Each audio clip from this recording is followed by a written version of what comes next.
I've been reading the poems of Emily Dickinson because look at where we are! This is Emily Dickinson's house! Let's go check it out.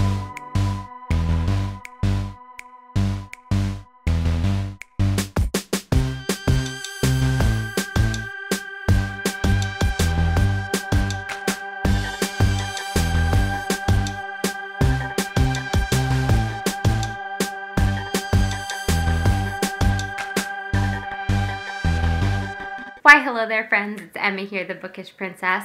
Today, the day I'm posting this video, is December 10th, and December 10th is the poet Emily Dickinson's birthday. If you've been around my channel for a while, you'll know that whenever I can, I love to celebrate authors' birthdays with a bookish travel vlog, and that is what I have for you guys today. Earlier this fall, my cousin Becky and I visited Emily Dickinson's house in Amherst, Massachusetts. It was the perfect day for it. It was so much fun to wander around the house. There are actually two houses, the homestead where Emily lived with her parents and her sister Lavinia, and then her brother Austin's house next door. I feel like Emily Dickinson sometimes gets a bad rap. Like, people think of her poems and they think they're very strange, they think they're very dark, about death and kind of gloomy, kind of a goth poet. But she has so many poems, and so many of them are so bright and beautiful and hopeful.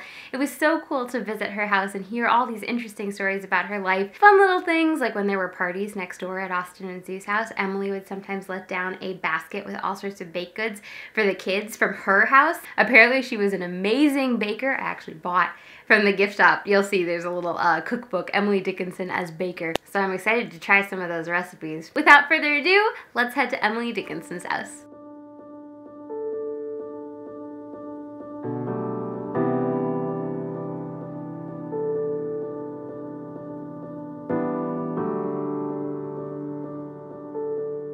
Wow, look at that little cupola.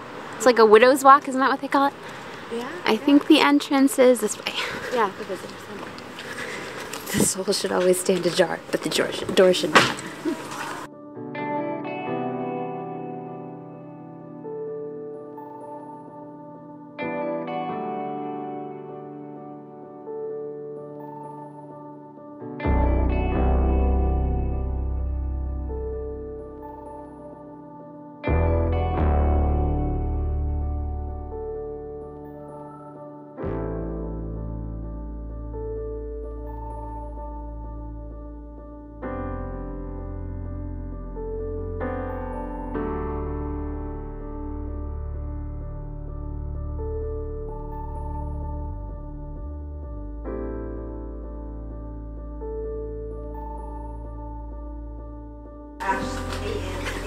I have this in my purse.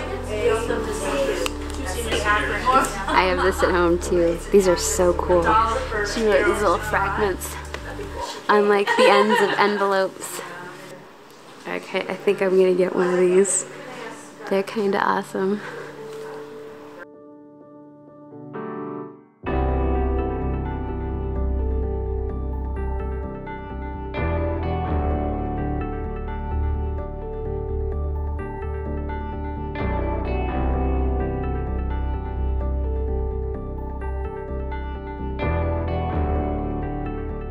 They're trying to rebuild the library here and rebuild it with the same editions that Emily would have read herself.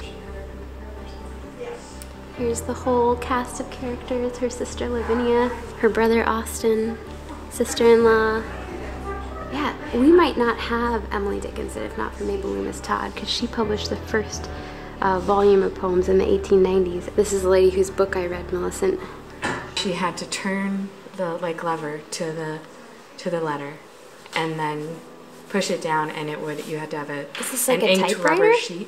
Sort of. You had to have a sheet with ink on it underneath, and then it would stamp onto the paper. So it just sounds like such a laborious process. Transcribed them. Oh my gosh. There's a, right here is where it describes it. Yeah. It must have taken forever reading Millicent, because Millicent was growing up as her mother was working on this, and she would help sometimes, and but oh my gosh, it must have just taken absolute hours and hours. Oh dear, Martha was a writer too, and it says that she said she was well on her way to becoming an author when she was forced to become a niece, so she had to work on her aunt's stuff instead of her own.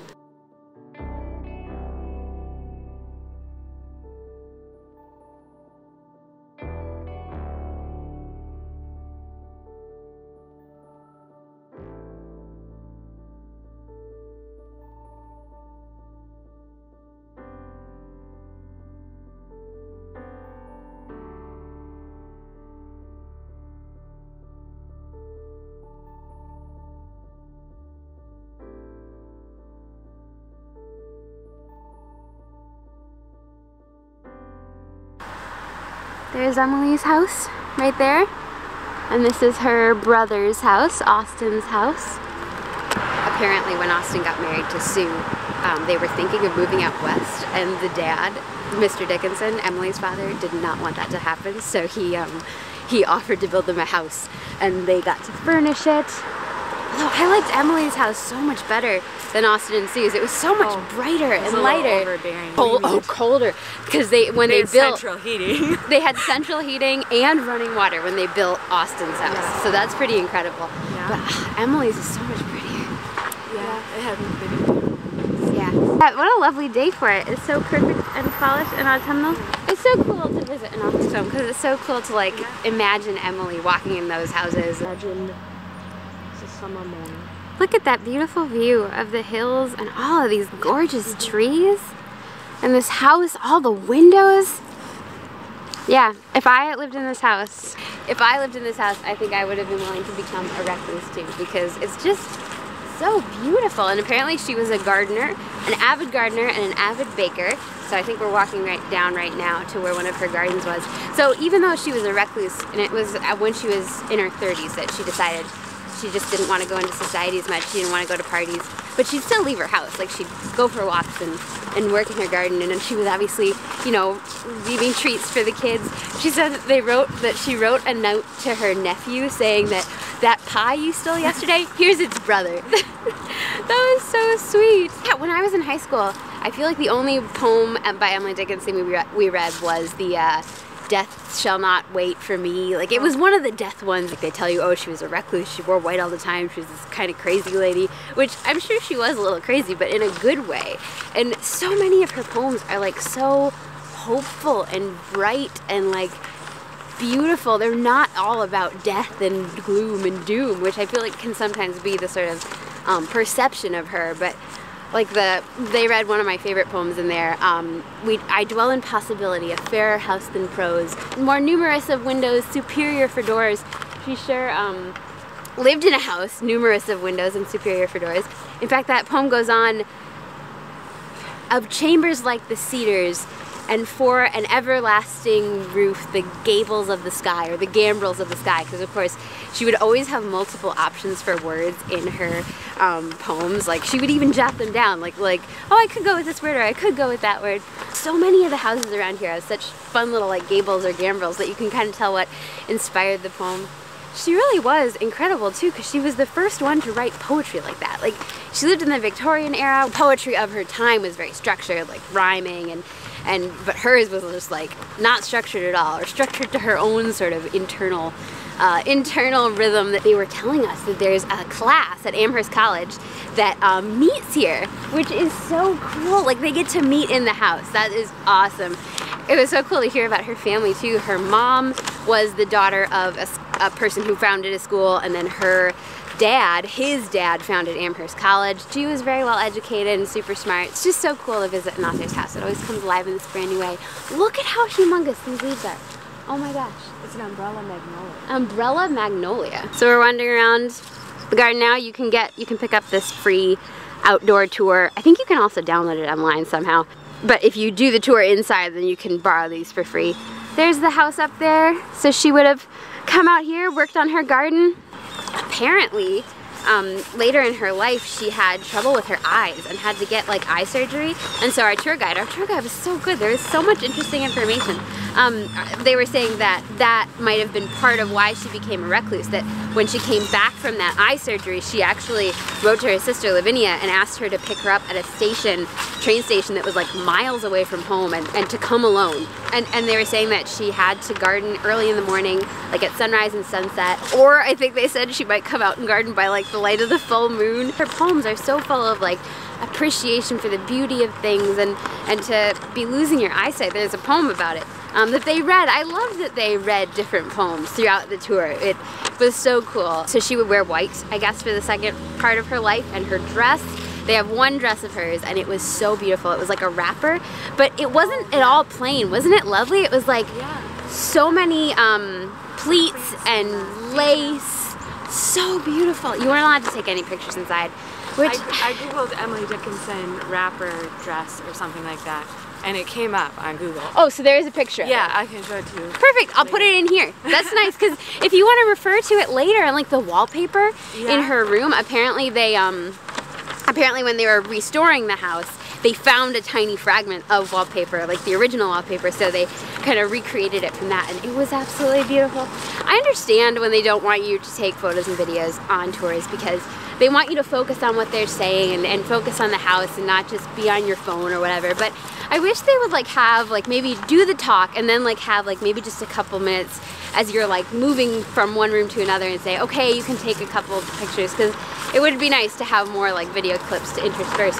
There was some photographer in the house today. Obviously a professional, maybe they're taking pictures for the website or doing a tour or something, because he had this big fancy lens. Yeah, so sadly, no footage from inside either house. They do have both houses. Apparently these museums have not been around for long. She said that they've only been here for about 14 years. So a bunch of the furniture was donated to Harvard, because I guess the family or someone at one point needed to raise money. So they sold the furniture and Harvard got the furniture. And Harvard has not lent it back to them, which they're hoping, like, because the museum is still fairly young, that hopefully as the years go by, Harvard will loan them some stuff that it can return to its original home. Gosh, how lovely is this? Just like strolling up to it. So beautiful, this enormous tree, oh my gosh. That's just huge. What are you learning from the audio tour? So remember the evergreens was named after a bunch of evergreens that Austin planted, but they were all knocked down in a hurricane. Over 100 trees on the Dickinson property came down. But this oak survived the hurricane. Wow.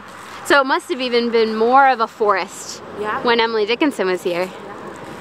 I wonder if she found it hard to grow the plants, because obviously when it's super shady, it's kind of hard to get things to grow. Yeah, but they did say like there was a whole meadow over there. Oh, so you're right. It must have been like, there were no houses over there. On the grounds. And there's her conservatory right there. They must have had to build that back on, because they said that at one point after all the Dickinsons had died, you know, long after Emily Dickinson had died, that another family bought it. Yep. And tore down the conservatory, but I think that... And used the windows to build a garage. And used the windows. But there were that many windows. Her grandfather, I guess, had a big... Her grandfather invested so much money into Amherst College, because he was one of the founders of Amherst College, that he himself went bankrupt. And then they had to sell this house, and she was 10 years old. So they said from when she was 10 to 25, they lived somewhere else. But then her father really wanted to buy the house back, saved up, was able to buy it back, was able to build his son the house next door. So Emily Dickinson's letters are what made me first fall in love with Emily Dickinson, because her poetry is difficult to come at first. But when I read her letters, like, it was just a little bit easier, and yet still had her clever voice, witty voice. She was such a funny, warm, interesting person. So many of these letters, they feel like they're letters to you. She just really cares about the person she's writing to and expresses herself so interestingly. Wow, that's quite a house right across the street. When I went back into the gift shop just now to return the audio wands, there was a class meeting. I think for a second I thought I was part of the class, and I was like, could have faked it, joined in. But we're gonna have our own little Emily Dickinson session. So this is the evergreens. Yeah, there aren't any more evergreens. Guess they were all knocked down. This was Austin and Sue's house, which Emily Dickinson would have stopped coming to eventually, because Sue was a very heavy entertainer and would have lavish parties. Did you see that menu? They had a menu. Oh my word. And they on the menu was like ice cream. Yes. And it was ice cream cake in the shape of a heart with frozen roses. Oh my gosh, which if Emily didn't really want to, you know, have to interact with society anymore, she would kind of have to avoid this house a little. Yes. Although she still would see them all at her house, which was right across the way. Look, this one I think is good for this time of year. Like mighty footlights burned the red at bases of the trees, the far theatricals of day, exhibiting to these 'twas universe that did applaud, while chiefest of the crowd, enabled by his royal dress, myself distinguished God. Don't you think that would be burned the red at the bases of the trees, would be the falling leaves? Yeah. Maybe? Yeah, so I first read about sort of the history of these two houses and Emily's family in Ancestors Brocades, which is by Millicent Todd Bam, and that just talks about how Mabel published the poems and how she worked so hard to get them out and how they had this great reception, and you know, she admits that her mom, I guess, kind of edited the poems along with this Higginson guy, so that it would fit like people's expectations a little bit more, because the poems are kind of out there. But I think Millicent does a good job explaining like that first publication kind of got people ready for the real poems, like, and it got people interested and made the story of Emily's poems continue. But gosh, Emily's life is so interesting, isn't it? Like, you think about, most people want fame and fortune during their life. They want recognition, like if they're writing something, they want it to be published. Whereas Emily's poems were never published during her life, and she only got recognition well after it. But she still, I think, lived a full life, and obviously her poems are so beautiful and full of meaning and insight, and I just love the way she expresses herself. So that is the parlor, behind those 4 windows. They have that lovely porch. It's just so sunny and beautiful in there. And then her bedroom are those windows right out there. And she must have had this gorgeous view, because all of that would have been just open fields, and she could have watched the activity actually at the Evergreens, seen the party guests arriving, seen all the traffic on the street. They called me to the window, for 'twas sunset, someone said. I only saw a sapphire farm and just a single herd of opal cattle feeding far upon so vain a hill. And even while I looked, dissolved, no cattle were nor soil, but in their stead a sea displayed, and ships of such a size as crew of mountains could afford, and decks to seat the skies. This too the showman rubbed away, and when I looked again, no farm nor opal herd was there, nor Mediterranean. See, so when she looked out of her windows, she saw all of that. Yes, now it's your turn. Let the wind. Emily will guide the guide the page. Although this is such a heavy volume, it's not. Oh, hey, look! I must. What are those from? Oh, I often will try to memorize poems, and so I'll sometimes write them on Post-it notes and stick them in my pocket. A quietness distilled as twilight long begun. Candor, my tepid friend, come not to play with me. The myrrhs and mochas of the mind are its iniquity. The past is such a curious creature to look her in the face. A transport may recede us, or a disgrace. Unarmed if any meet her, I charge him fly. Her faded ammunition might yet reply. I don't know what that means. Her faded ammunition might yet reply. So the past can make you sad, even if you've thought of it, even if it's been a long time, when you remember something. True. It makes me think of, you know, when you remember something embarrassing that you did. That's what this means. And you still feel embarrassed? Or a disgrace. The past still has ammunition. Someone put a quarter in to our thing. Meter. There's no parking lot, but there are parking places all along this street. So it's kind of nice. But look at that! It was Emily Dickinson. She gave us an extra 15 minutes to sit underneath her beautiful tree and read some of her beautiful words. Go traveling with us, her travels daily be, by routes of ecstasy to evening's sea. Come traveling with us. That should be my new, like, you know, like, subtitle. Go traveling with us. I love that one that that goes, I'm nobody. Who are you? Are you nobody too? That's my favorite. That's on the shirt that I bought. Yeah. I bought a little book of her. Emily Dickinson, Poet and Baker was the name of it, and it has some recipes. Interesting. I'm totally gonna try them. Yeah. Bake. They had a milk pan in there that had a little note in it about, like, this is what Emily would have used to make her black cake. Black. I don't know if that means chocolate or if it's like blood pudding. Oh, let's go with chocolate. Pudding. I like chocolate. Or maybe it was burnt. Or maybe it was burnt. Super well done. The kitchen would have been at the back of the house there where we first walked in and where the gift shop is. A leaf just fell in, actually. I'm gonna have leaves from Emily Dickinson's house in my Emily Dickinson thing. I think she pressed flowers and things from her garden. Because I feel like pressed flowers were a huge thing for the Victorians, and like making bookmarks and like pictures out of them and stuff. All sorts of crafts. Alone I cannot be, for hosts do visit me. Recordless company who baffle key. They have no robes nor names, nor almanacs nor climes, but general homes like gnomes. Their coming may be known by couriers within. Their going is not, for they're never gone. Hey, we could be, maybe we're part of the Recordless company. We're little, visit her today. We're little gnomes. Talking to us through, oh, we're little gnomes. We're talking to Emily Dickinson through time. Through time. If you were coming in the fall, I'd brush the summer by with half a smile and half a spurn, as housewives do a fly. If I could see you in a year, I'd wind the months in balls and put them each in separate drawers until their time befalls. If only centuries delayed, I'd count them on my hand, subtracting till my fingers dropped into Van Diemen's land. If certain, when this life was out, that yours and mine should be, I'd toss it yonder like a rind and taste eternity. But now, all ignorant of the length of time's uncertain wing, it goads me like the goblin bee that will not state its state. State or state? Could be either one, since she changed. different options. Besides the autumn poets sing a few prosaic days, a little this side of the snow, there's snow in the forecast this weekend, and that side of the haze. A few incisive mornings, a few ascetic ease. Gone Mr. Bryant's goldenrod and Mr. Thompson's sheaves. Still is the bustle in the brook, sealed are the spicy valves. Mesmeric fingers softly touch the eyes of many elves. Perhaps a squirrel may remain, my sentiments to share. Grant me, O Lord, a sunny mind, thy windy will to bear.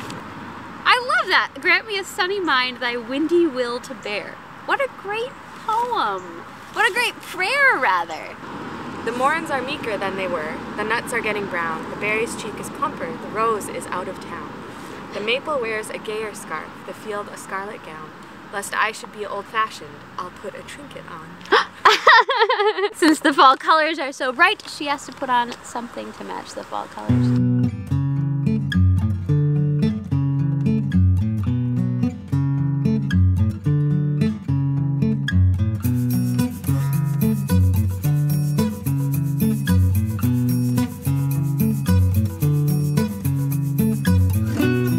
Yeah, so any last thoughts? We were just talking about how Emily Dickinson's house was not as well kept up because it wasn't in the family the whole time. Yeah, it wasn't in the family until it became a trust, like some other authors' homes. Or like, I was thinking especially Beatrix Potter's farm, which we visited together, and which was made into a trust like immediately after her death. So everything was still like had been beautifully preserved. Everything, all of her possessions were there. Her garden was beautiful. Just the way she would have left it. Yeah, where this, like, the gardens are gone. So they've tried to replicate it, and like, I don't know, there's just a lot of restoration work that needs to be done. Yeah, and they're pretty new into it, like they haven't been around for a long time. I mean, it's great that they're taking care of it. It's just a lot of work for them to get it kind of back to where it was. Yeah, Louisa May Alcott's house, Orchard House, was pretty good because it was passed on pretty quickly. Although we went to Dove Cottage, which was a Wordsworth house. In the Lake District, and that was kind of like this because that was a little more bits and pieces and like it had passed hands, so collect items from different places and try and get them together, which I suppose makes sense because she was not Emily Dickinson was not famous when she died, so it's not like there would have been not at all push for it to and she has no living relatives because none of her niece was the last. Her niece, and she didn't have any children. I enjoyed this so much. I would so recommend coming. And even if you don't know about Emily Dickinson. I did not know much about Emily Dickinson, but it was still interesting. I enjoyed it. Yeah, I think they did a good job of like giving the background for people who aren't familiar with it, but then giving like additional background if you are a little more familiar with it. Thank you guys for watching. If you're interested in those videos of Beatrix, because I have the one for Beatrix Potter's house and Louisa May Alcott's, I'll make a playlist of all my author home visits. So you can check them out in the description. Thanks for watching. Bye guys. Look at this, 3 minutes left. What a win. We timed it perfectly. Our second important destination.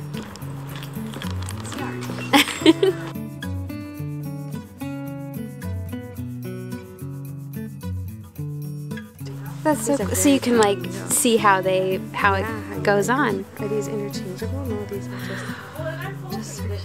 oh my gosh.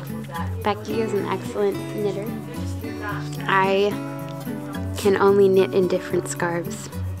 Although I feel inspired, maybe I should try something more. You should. You could probably find a lot of really cool pieces. Wow. Oh my gosh, look at that.